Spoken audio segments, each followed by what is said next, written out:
Hi guys, it's Mai and welcome to my YouTube channel.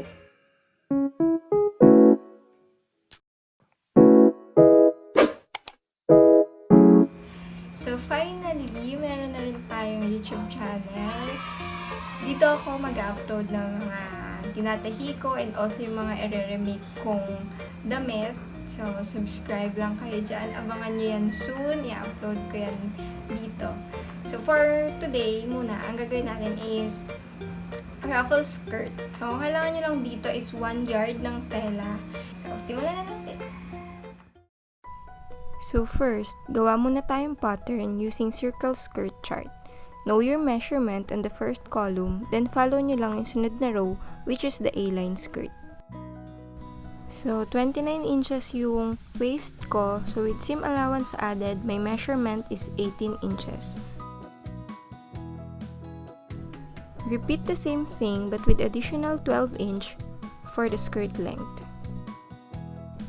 Mukha lang siya maikli, pero may bottom ruffles pa naman mamaya.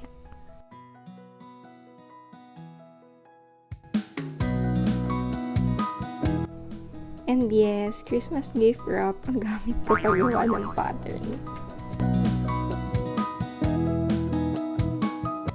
Fold it in half and cut it into 2 separate pieces. One for the front and the other one for the back.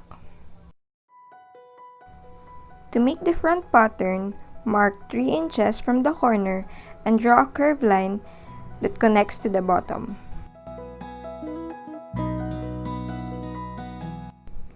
Cut it out and all the pattern pieces are complete.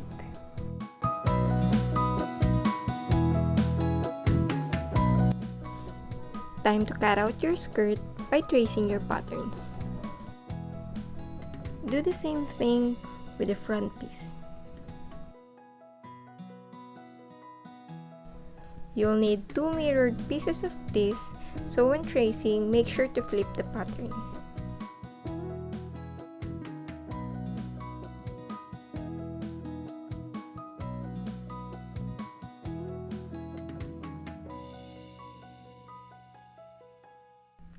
So for the ruffles, fold the edge into 2 and sew it into straight stitch.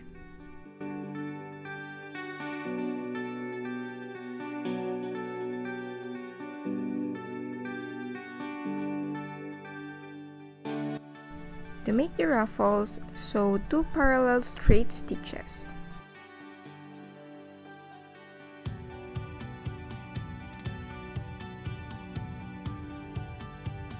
Sew the first one, and then the second one right next to it.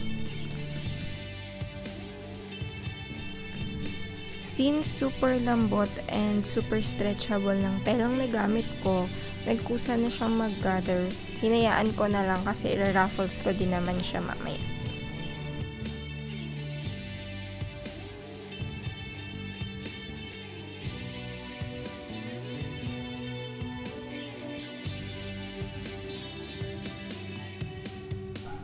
Hilahin nyo lang yung dalawang sinulit sa ilalim. Tapos, tuloy nyo lang hanggang sa ma-achieve nyo yung gusto nyong ruffles. Once you're done, place them right sides together and sew the edge. Make the same thing for the front pieces. Pero yung sa may inner part, huwag nyo na i-ruffles yung taas. Leave it flat na lang.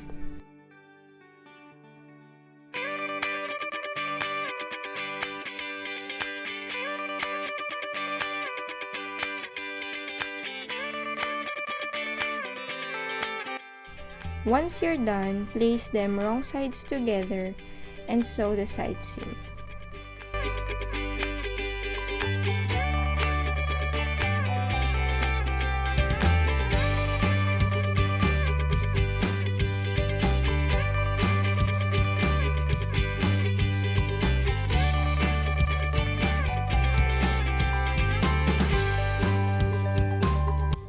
Flip the skirt to make them right sides together and sew the side seam second time.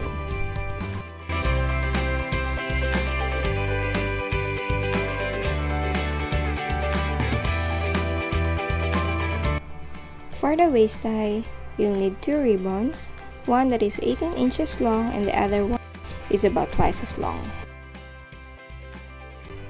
Sew the open side.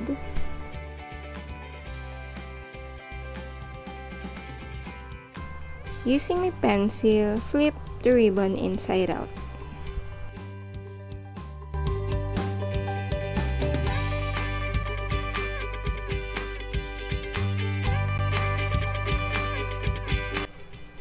Make a waistband by cutting a rectangle that has same length as the skirt's circumference and 4 inches wide.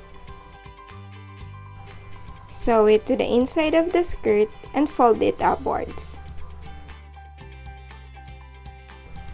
This is how it looks when you fold it upwards. Sew the ribbons inside the waistband.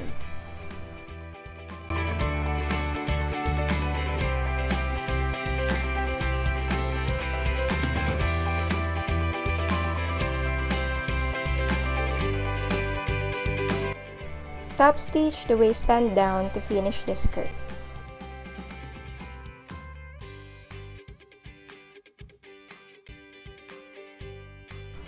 I forgot to film this, but create a buttonhole on the side for the ribbon to pass through.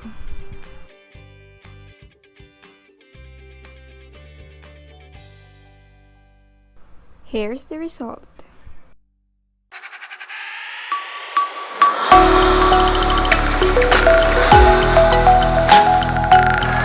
I also made one in violet from an old pattern.